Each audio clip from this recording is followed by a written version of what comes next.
दर्शकों नमस्कार। कार्यक्रम में आपका बहुत बहुत स्वागत है। मैं हूं योगीराज योगेश। और मित्रों, इस बार 17 सितंबर 2022 को देश में एक बड़ी महत्वपूर्ण घटना घटी।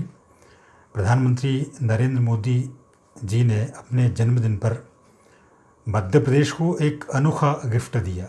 और न केवल मध्य प्रदेश को, बल्कि ये गिफ्ट देश के लिए भी बहुत ज़बरदस्त गिफ्ट है। और वो गिफ्ट ये है कि मध्य प्रदेश में 70 साल बाद नाबीमिया से चीते लाए गए और उनको मध्य प्रदेश के कूनो नेशनल पार्क में छोड़ा गया।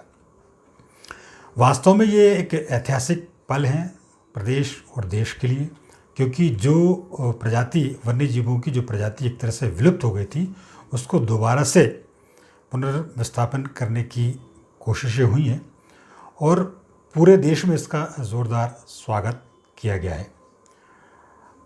इस प्रोग्राम में हम वन्य जीवों पर चर्चा करेंगे, लेकिन हम इस प्रोग्राम में ये जानने की कोशिश करेंगे कि ज्योतिष के पॉइंट ऑफ व्यू से वो क्या परिस्थितियाँ थीं कि 70 साल पहले ये चीते विलुप्त हो गए और अब ऐसा कौन सा समय आ गया कि ये 2022 में वापस आए। ये भी जानने की कोशिश करेंगे कि ये कितने सरवाइव कर पाते हैं, क्योंकि चीतों के लिए कूनों की आबो हवा मुफीद होगी या नहीं, इस पर भी बातचीत करेंगे। और चर्चा के लिए हमेशा की तरह जगत प्रसिद्ध ज्योतिषाचार्य डॉक्टर आचार्य राजेश हमारे स्टूडियो में मौजूद हैं। तो सबसे पहले उनका स्वागत करते हैं। आचार्य जी, प्रोग्राम में आपका बहुत बहुत स्वागत है। धन्यवाद।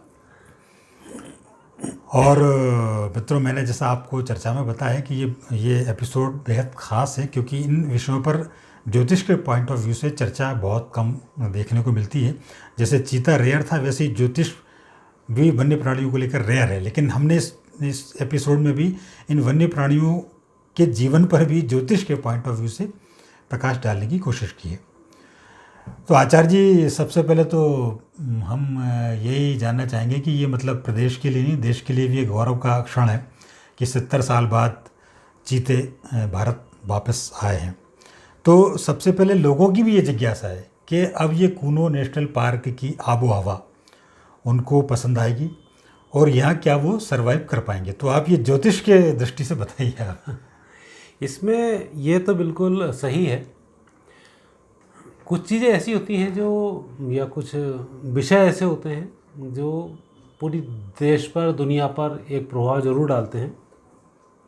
यदि हम पहले जाएं, सदियों पुरानी, यदि हम अपने धर्मशास्त्र को देखते हैं, तो एक बार जब प्रलय हुई तब राजा मनु के द्वारा अपनी नाव में, जो भागवत में उसका उल्लेख आता है, सभी प्रकार के जितने भी छोटे छोटे दाने थे, सब थे, सबकी चीज़ों को वहाँ पर बचा के एक एक चीज़ को नाव में रखा गया और नाव को भगवान ने अपने सिरे से बांधा और जब प्रलय समाप्त हुई तब वापस इन सब चीज़ों को बोना शुरू किया।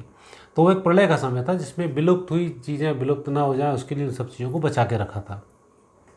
तो वैसी ही स्थिति अब वापस भारत की होती जा रही, क्योंकि मैं भारत के बारे में लगातार अध्ययन बहुत कर रहा हूँ और भविष्यवाणी लगातार करता भी रहता हूँ कि दुनिया में भारत का भविष्य बहुत तेज़ी से अच्छा होने वाला है और भारत के माध्यम से पूरी दुनिया भी बहुत तेज़ी से सजग होने वाली है।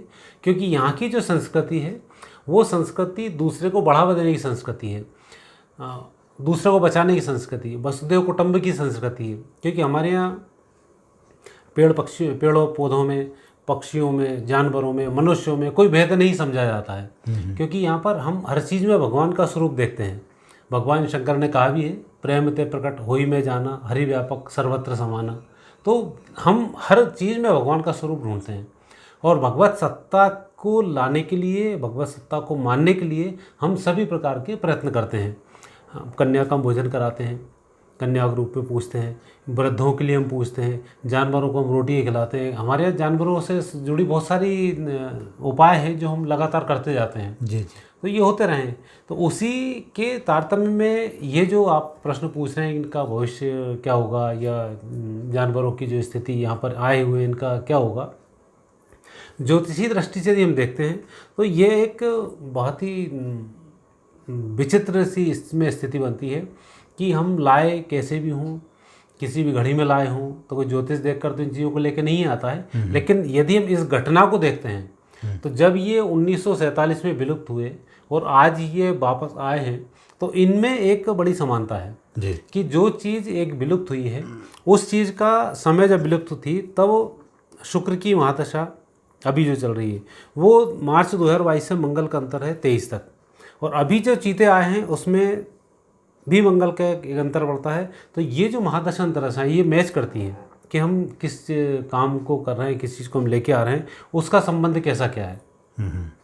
और दूसरा इसमें बनता है कि ये जो चीते आए हैं ये खाली चीते नहीं आए हैं, जिस रफ्तार का यह प्राणी है उसी रफ्तार से इस देश की तरक्की भी होने वाली है।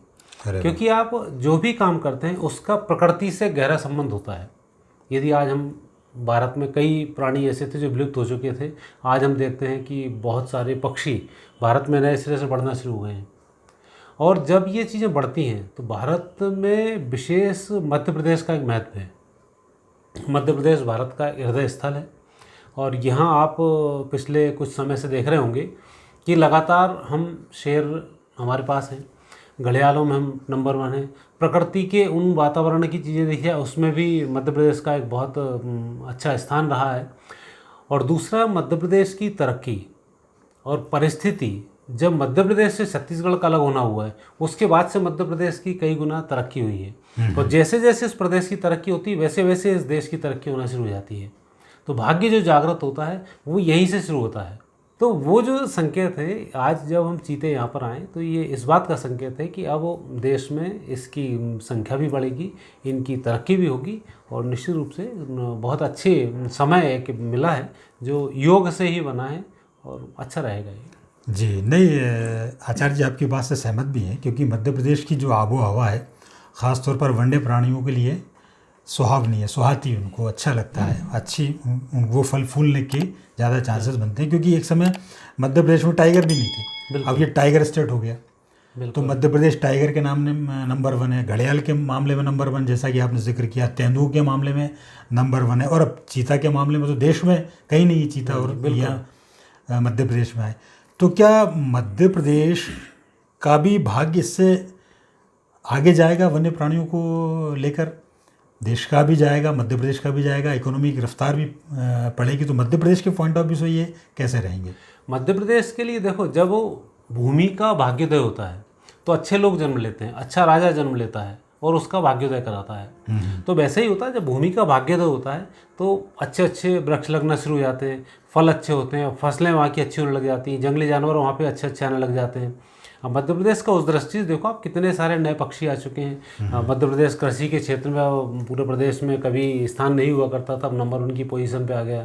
तो इन सब चीज़ों को देखा जाए तो मध्य प्रदेश काफ़ी अग्रणी अब होने वाला है, और जो परिस्थिति अब यहाँ चेंज होगी इसका इम्पैक्ट पूरे भारत पर होगा और भारत से पूरे विश्व पर होगा। क्योंकि अब आने वाले समय में भारत की जो संस्कृति पूरे विश्व पर जो छाएगी उसमें इन सब चीज़ों का बड़ा योगदान रहेगा। जैसे आज हमने चीते बजाएं, दूसरा देश उनसे संबंधित दूसरी चीज़ों को बचाएगा। तो कॉन्सेप्ट एक बार मार्केट में आ जाए तो उससे संबंधित बहुत सारे काम होने लग जाते हैं। मतलब आचार्य जी आपका आशा ये है कि ये देश को एक नई दिशा देंगे, बिल्कुल, ये चीता है, और ये देश की इकोनॉमी को भी ऐसी रफ्तार देंगे जितनी रफ्तार से ये भागते हैं। तो मतलब एक नया कॉन्सेप्ट इससे देश को मिला। और क्या इससे ऐसा भी रहेगा कि अन्य राज्य भी अब ये सोचेंगे कि नहीं, ये भी एक सेक्टर है जिसमें निवेश किया जा सकता है और जिसमें आय की स्रोत भी बढ़ सकते हैं? इसमें देखो, देश की संस्कृति कैसे फैलती है। संस्कृति में जब लोग आपको आते हैं, लोग आपको समझते हैं, तब उस चीज़ का बाहर प्रचार प्रसार करते हैं। आज तक हमारे यहाँ जो परिस्थिति जनने बोले कि ग्रहों की ऐसी स्थिति नहीं थी कि भारत की तरफ लोगों का ध्यान बहुत ज़्यादा आकर्षित हो। आतंकवाद के देश में, गरीबों के उसमें, मतलब उस तरह लुटे पिटे देशों के रूप में भारत की एक मान्यता हुआ करती थी। लेकिन आज जो भारत है, अब भारत में लोगों को यह भी समझ में आ रहा है कि भारत ने किस तरह से आतंकवाद को कंट्रोल किया। चीन जैसे धूर्त देश को भारत ने किस तरह से कंट्रोल कर लिया। तो भी कल परसों में ही जो शंघाई सम्मेलन हुआ, इसमें लोगों ने ये देखा है। तो जो चीज़ें आज भारत में हो रही है, जो घटनाएं भारत में घटित हो रही है, जो यहाँ की राजनीति जिस तरह से बढ़ रही है, उस तरह से संकेत है कि आप जिस जिस कार्य को करेंगे वो काम अच्छा होगा तो जो फर्टाइल मुख्यमंत्री होगा उस चीज़ को एक्सेप्ट करेगा। क्योंकि अभी मुख्यमंत्रियों की यह कमी है। अभी योगी जी को देखते हैं, वो अपना काम कर रहे हैं, हेमंत बिश्व शर्मा है, वो भी एक अच्छा काम कर रहे हैं, एक मोदी जी अच्छे व्यक्ति हैं, एक अर्जुन सिंह अच्छे व्यक्ति थे जिन्होंने कि इस चीज़ को समझा और वो अपने क्षेत्र को आगे बढ़ाने के लिए उन्होंने लगातार प्रयास किया। बाकी के मुख्यमंत्री तो धक्का पलट टाइप के हैं, उनका भी जो दिमाग में आ जाए तो उतना काम कर देते हैं। तो आपके प्रदेश में कौन कौन सी ऐसी चीज़ें हैं, ये एक मुखिया को समझना चाहिए और हम उसको किस तरह से बाहर भेज सकें उसको समझना चाहिए। तो अब जो कॉन्सेप्ट आया है ये लोगों में समझ बढ़ाएगा और समझ के साथ साथ लोगों में फिर ये कॉन्सेप्ट बढ़ेंगे कि हम अपने प्रदेश के लिए और क्या क्या बेहतर कर सकते हैं।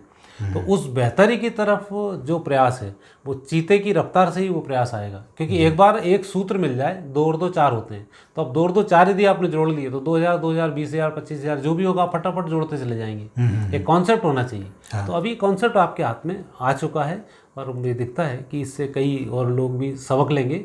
और ऐसा ही नहीं कि खाली चीते ही लोग लेके आ जाएं, आप अपने क्षेत्र की जो भी व्यवस्थाएं हैं उनकी तरफ भी लोगों का रुझान बढ़ेगा और राजनीति में भी जो लोग आएंगे उनके भी कम से कम एक कॉन्सेप्ट रहेंगे कि हम इसमें करने क्या चाहते हैं। तो एक सूत्र से दिशा बदल जाती है और ये जो सूत्र है ये बहुत बड़ा सूत्र है, क्योंकि जंगली जानवरों का बढ़ना ये बहुत महत्व का विषय होता है कि आप उस चीज़ को बढ़ा रहे हैं और जब बढ़ावा आप दे ही रहे हैं तो उसके आने वाले समय में अच्छे परिणाम भी आपको प्राप्त होंगे।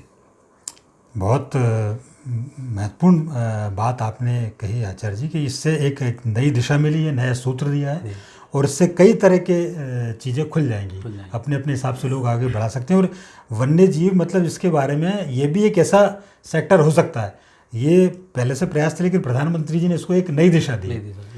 मैं अब ये भी जानना चाह रहा हूँ कि इसमें एस्ट्रोलॉजिकली ये भी आप देखिए, क्या ये इंडस्ट्री का रूप आगे जाके ले सकते हैं? ये जो वाइल्ड लाइफ जो है, वन्य प्राणियों की जो संरचना है, इसमें प्रकृति और पर्यावरण भी आता है, ये आगे जाके क्या एक बड़ा इकोनॉमिकली बूम या लोग इसमें ज़्यादा निवेश करें, ऐसा साबित हो सकता है क्या इंडस्ट्रियल इसकी ग्रोथ हो इस रूप में? वो उसके लिए मैं अपने देश की ही कुंडली लेता हूँ तो उसके कुछ ग्रहयोग ऐसे हैं, जैसे आप भारत में आप देख रहे हैं कि प्रकृति परिवर्तित हो रही है। पहले आप अपने धर्म ग्रंथों को पढ़ते थे, उसमें लिखा था भगवान के जन्म से पहले प्रकृति हर्षित होती है, जगह जगह पूरे अपने आप को साफ कर लेती है, अपने अच्छे अन्न उपजना शुरू कर देते हैं, बाढ़ आने लग जाती है, बाढ़ से सफाई होने लग जाती है और प्रकृति तरोताज़ा हो जाती है।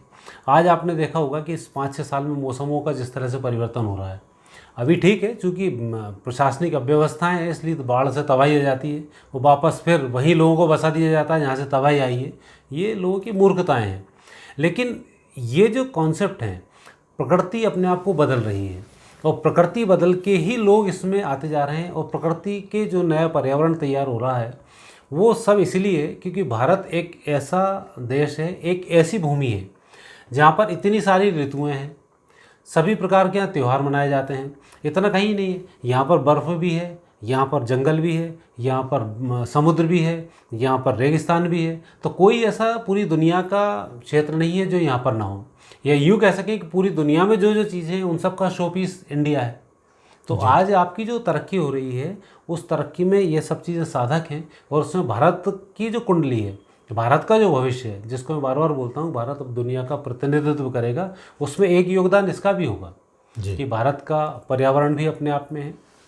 आज आप देख रहे हैं चीते वहाँ से लाए गए हैं, उनके अनुरूप यहाँ पर जंगल भी मिल गया और उसमें ये आकर सेट भी होने वाले कि थोड़ा सा भी संघर्ष करना पड़ेगा, सरकार को उसमें सजग रहना पड़ेगा कि जिस परिस्थिति में रोहिणी नक्षत्र में आए हैं थोड़ा स्वास्थ्य का इनको ध्यान रखना होगा और फिर आगे बढ़ेंगे तो इसमें तरक्की होगी।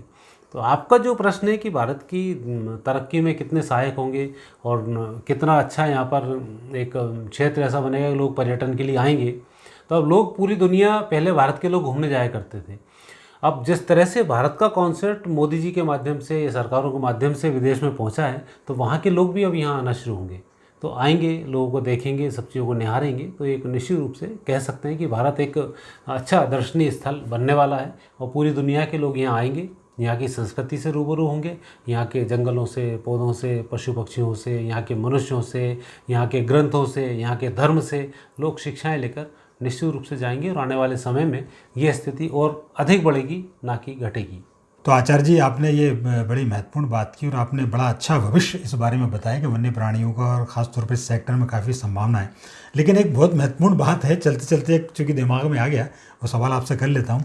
मैंने मध्य प्रदेश की तकरीबन सभी सफारी, मतलब वन्य जंगल सफारी मैंने की है, केवल बांधागुड़ नहीं कर पाया। लेकिन जितने भी, जैसे पन्नाट तो टाइगर के लिए फेमस है, लेकिन मुझे मट टाइगर दिखे ही नहीं, पेंच में टाइगर दिखे ही नहीं, मड़ई में टाइगर दिखे ही नहीं, और कान्हा में टाइगर नहीं दिखे। तो अक्सर ये होता है कि लोग बड़ी उम्मीद लेके आते हैं और वहाँ ये टाइगर नहीं दिख पाती या वन्य जीव नहीं दिख पाते। और ये ज़रूर होता है कि अरे साहब ये अभी निकला है, तो उसके पग मार्क दिख जाएंगे या कुछ ना कुछ उसके ऐसे चिन्ह बताए थे कि देखो अभी यहाँ से गया है। तो चीतों के मामले में भी ऐसा ना हो, लोग निराश ना हो, लोगों को चीते आए तो उसके दर्शन भी हों। तो इसके लिए भी क्या आप कहना चाहेंगे? मैंने तो अभी आपसे कुछ देर पहले कहा था, ये सरकारों की जिम्मेवारी है कि जो व्यक्ति जिसको लेके आ रहा है उसको मिलना चाहिए। ये सरकारों की अनभिज्ञता का कहें, ये सरकारों के लिए एक बिल्कुल गलत, आप उस तरह ध्यान नहीं दे रहे हैं, इसका एक बहुत बड़ा सवाल उठता है। आज आप गिरी के जंगल वहाँ जाइए, गिर अभयारण्य में आपको शेर मिल जाते हैं। जी जी। आपको सरकारों को इस बात का भी ध्यान रखना चाहिए कि जब व्यक्ति कोई आ रहा है तो कुछ बाड़े ऐसे बना दिए जाए जिसमें कि कुछ नहीं तो एक तो दिख जाए। जी जी। ताकि बच्चों को निराशा ना हो। वहाँ जाएंगे, आपको कान्हा में जाएंगे, शेर मिलेंगे, उनका हाथी पे सवारी कर रहे हैं, फिर कुछ नहीं मिल रहा है, इधर देख रहे हैं उधर देख रहे हैं, वो झाड़ियाँ ढूंढ रहे हैं। तो वो जो है ये सरकार की असफलता है। जी जी। ये वन्य प्राणी की असफलता नहीं है। और ये कहकर पलीता लगा देना कि हम इनके का बहुत ध्यान रखते हैं, शोरगुल नहीं होना चाहिए, हमने खुले में छोड़ा हुआ है, उनको भी स्वतंत्र रहने का अधिकार है, अधिकार वगैरह, ये टालने वाली बातें हैं। जी जी। लेकिन आप उस प्रकार की व्यवस्था कर सकते हैं कि जब हम किसी क्षेत्र को घूमने जाएं तो सभी प्रकार के जानवरों को हम देख सकें, चाहे एक एक हों, उनके उस तरह के छोटे छोटे बाड़े बने, तो जिसमें कि होना चाहिए व्यवस्था।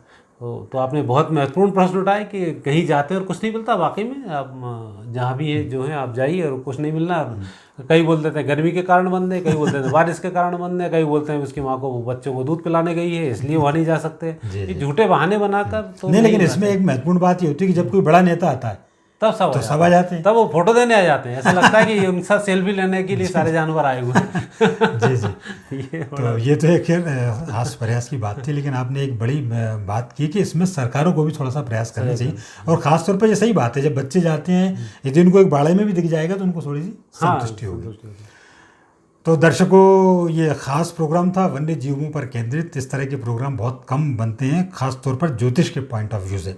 तो हमने इस पर थोड़ा सा चर्चा करने की कोशिश की और प्रकाश डालने की कोशिश की। और जैसा कि आचार्य जी ने तो बताया कि इसमें इस वन्य सेक्टर में एक भारत का, प्रदेश का और देश का भविष्य उज्ज्वल है और एक नई दिशा देश को मिलेगी। आचार्य जी, इस महत्वपूर्ण चर्चा के लिए आपका बहुत बहुत धन्यवाद। धन्यवाद। और शुक्रिया उन तमाम दर्शकों का जो पूरे विश्व भर से लगातार हमसे जुड़ रहे हैं। ये प्रोग्राम आपको कैसा लगा कमेंट्स करें और चैनल को सब्सक्राइब करना ना भूलें। साथ ही बेल आइकॉन को प्रेस करें ताकि हमारे नए वीडियो से संबंधित नोटिफिकेशंस आपको मिलते रहें। अगली बार फिर किसी ऐसे ही नए विषय के साथ आपसे चर्चा होगी। तब तक के लिए आज्ञा दीजिए। नमस्कार।